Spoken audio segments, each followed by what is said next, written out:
नामों को पढ़ो,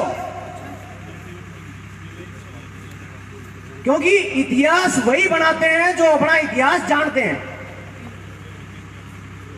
अगर आप अपना इतिहास जानते होते तो आज अपने घरों में नहीं बैठे होते, पूरा सिंघानी गांव यहां पे बैठा होता।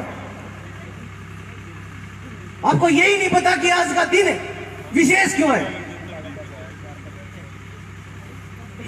बिन बादल बरसात ऐसे ही नहीं होती। रात को बरसा था, उस परमात्मा, उस परम पिता की आंखों में भी आंसू थे, क्योंकि वो काली रात थी जिस दिन उस क्रांति सूर्य का अस्त हुआ था।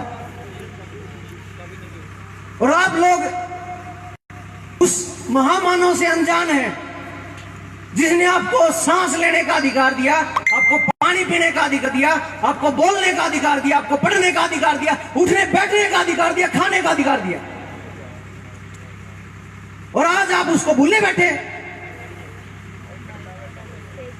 ये बात भी आज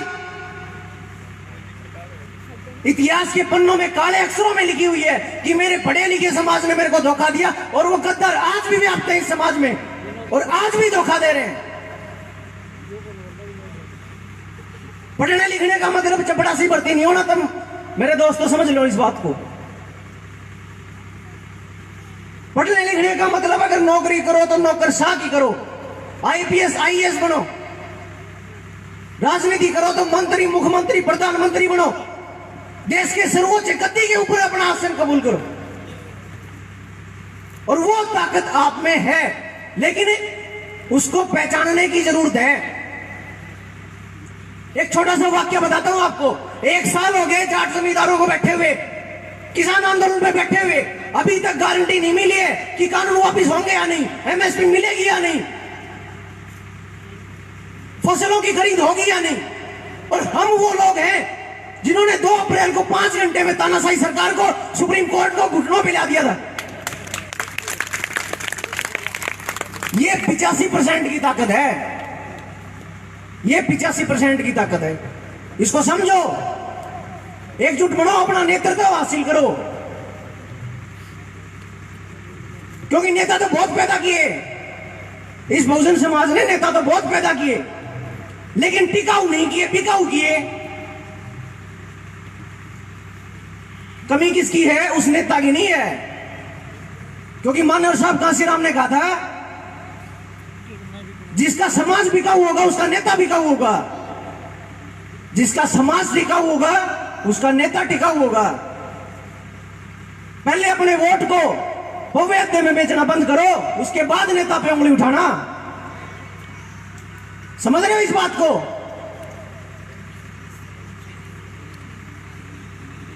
ये कोई भाषण नहीं दे रहा, ये दिल का दर्द बोल रहा है।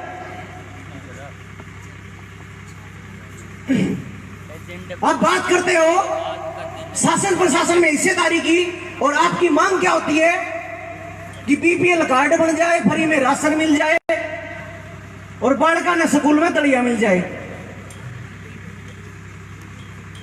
इससे ज्यादा कोई मांग नहीं होती। गांव में सरपंच वोट मांगने आएगा तो बोलेंगे मेरा बीपीएल कार्ड बनवा दिए, मेरे घर के पैसे दिवा दिए। इससे फालतू किसी की मांग हो? किसी ने कही है कि हमारे गांव में अस्पताल बनवाइए, हमारे गांव में लाइब्रेरी खुलवाइए, हमारे गांव में स्कूल बनवाइए, हमारे बालका ने शिक्षा दिए, स्वास्थ्य दिए, रोजगार की व्यवस्था करो? मांग की है किसी ने? तो पहले अपने आप को सुधारो, उसके बाद अगर समाज सुधर गया तो फिर बिकाऊ नेताओं के पैर नहीं टिकेंगे।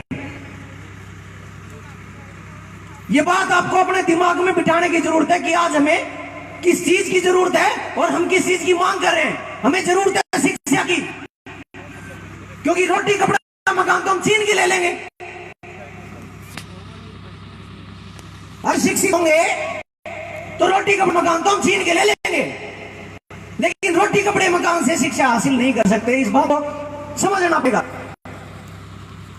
शिक्षित बनो, संगठित रहो, संघर्ष करो, मतलब शिक्षित बनो, पहले पढ़ो, इस चीज को पढ़ो, अपने इतिहास को पढ़ो, उसके बाद संगठित बनो। संगठित बनो ये मतलब नहीं है मेरा 4 आदमी इकट्ठे हुए, रजिस्ट्रेशन करवाया, संगठन बना लिया। संगठन रहो मतलब समाज के जो संगठन हैं उनको सहयोग करो। और संघर्ष तो भाई सुबह उठते ही शुरू हो जाता है हमारा। सुबह उठते ही 2 जून रोटी के लिए संघर्ष करना शुरू कर देता है या बहुजन समाज। जब भी बहुजन समाज का नाम लेते हैं तो लोग बोलते हैं कि चमादान भी अपने होंगे, लेकिन कौन आते हैं मैं आपको बताता हूं। SC ST OBC जाट जमींदार कमेरा मजदूर अगड़ा पिछड़ा सभी इस 85% में आते हैं। और इस 85% के ऊपर 15% राज कर रहा है। किस लिए कर रहा है? आपके वोट की ताकत की वजह से कर रहा है। मैं बोल रहा हूं मेरी जाति के लोगों को कई विशेष गांव में घोड़ी पे नहीं चढ़ने दिया जाता, मंदिरों में नहीं जाने दिया जाता। क्या उनके वोट के बिना सरपंच, नेता, MLA, MP, मुख्यमंत्री, प्रधानमंत्री बन सकते? नहीं बन सकते। तो इसके बाद भी उनके साथ जाति क्यों होती है? क्योंकि उनको एहसास नहीं है अपनी गुलामी का।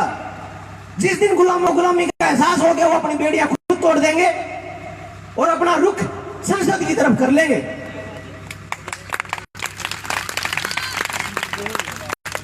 सबने आए फूल चढ़ा दिए, लेकिन ये नहीं देखी ये उंगली इशारा किधर कर रही है। ये उंगली इशारा दिल्ली की तरफ कर रही है। दिल्ली की तरफ चलो।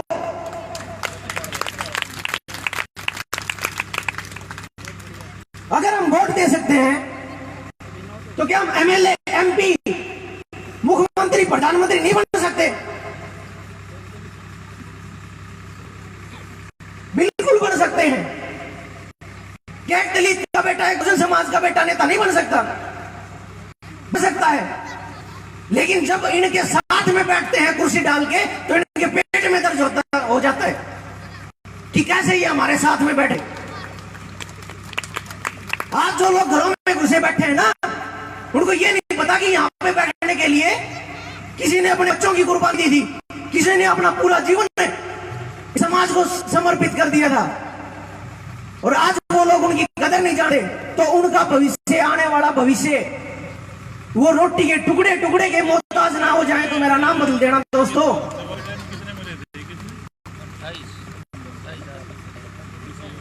तो आज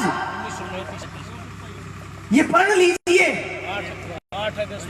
कि अपनी ताकत को पहचान के अपना नेतृत्व स्थापित करेंगे इस देश में। और आज की अगर मैं बात करूं परिस्थिति की, बाबा साहब को पता था कि मेरे बाद ये जो मनुवादी है ना, ये मेरे भोले वाले समाज को बेच के खा जाएंगे। इसलिए वो आदमी कलम से ये बात लिख गया सारी उस किताब में। राष्ट्र निर्माता, संविधान निर्माता ऐसे नहीं कहा जाता। पूरे राष्ट्र को एक सूत्र में पिरो के गए थे, इसलिए राष्ट्र निर्माता कहा जाता है, इसलिए संविधान निर्माता कहा जाता है। और उस संविधान में आपके सभी अधिकारों को लिखा गया है। यहां मेरी मातृशक्ति बैठी है, दुर्गा संतोषी के व्रत सभी को याद होंगे, लेकिन संविधान में कितने अधिकार दिए गए हैं ये किसी को पता नहीं हुआ।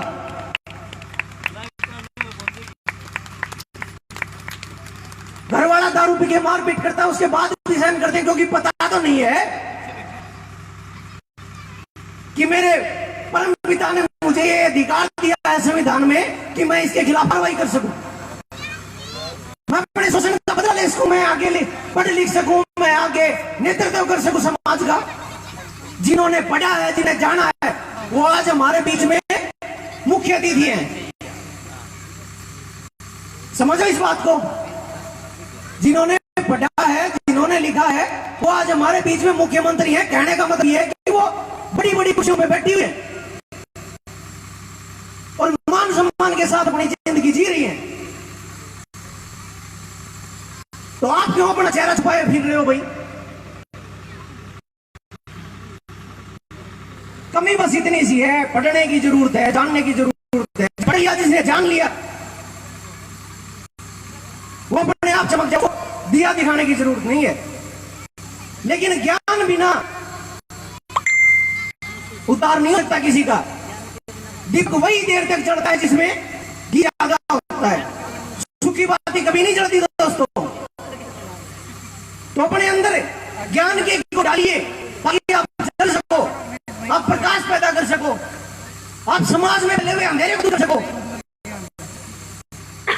उसके लिए जरूरी है ज्ञान, जो ज्ञान पढ़ाई बिना मुमकिन नहीं है।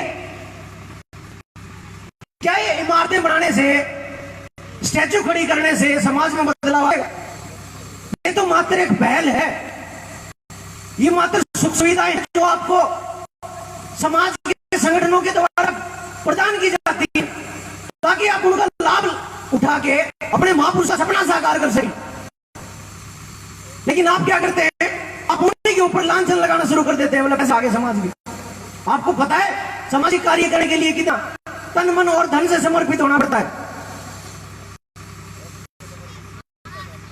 तो आज की परिस्थितियों को देखते हुए मैं आपको सिर्फ इतना कहना चाहता हूं कि आज अगर आप समाज के लिए कुछ करना चाहते हैं, आगे बढ़ना चाहते हैं, समाज में अपनी मान सम्मान इज्जत बढ़ाना चाहते हैं, तो आप लोगों को पढ़ने की जरूरत है।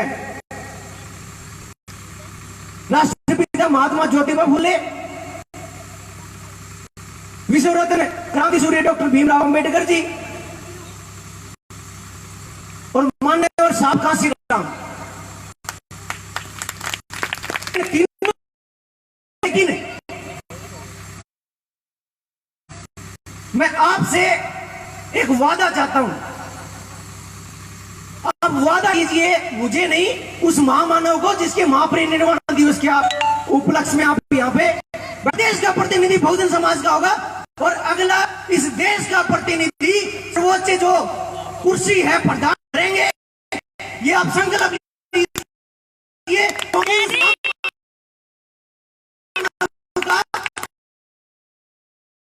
तो यहाँ पे मुख्य अतिथि महोदय जी गीता उग्गल जी, पूर्व एमएलए सोमवीर सिंह जी, बाबू एडवोकेट ब्रह्मानंद जी, समस्त अतिथिगण, मैं सभी को बारंबार नमस्कार करता हूं और दिल की गहराइयों से मैं धन्यवाद करता हूं इस संस्था के प्रधान मान्यवर विनोद नंबरदार प्रिया जी का, उनकी पूरी टीम का, जिन्होंने मुझे मान सम्मान दिया, इस लायक समझा, यहाँ बुलाया और मैं अपने भीम आर्मी संगठन और अपनी तरफ से आपको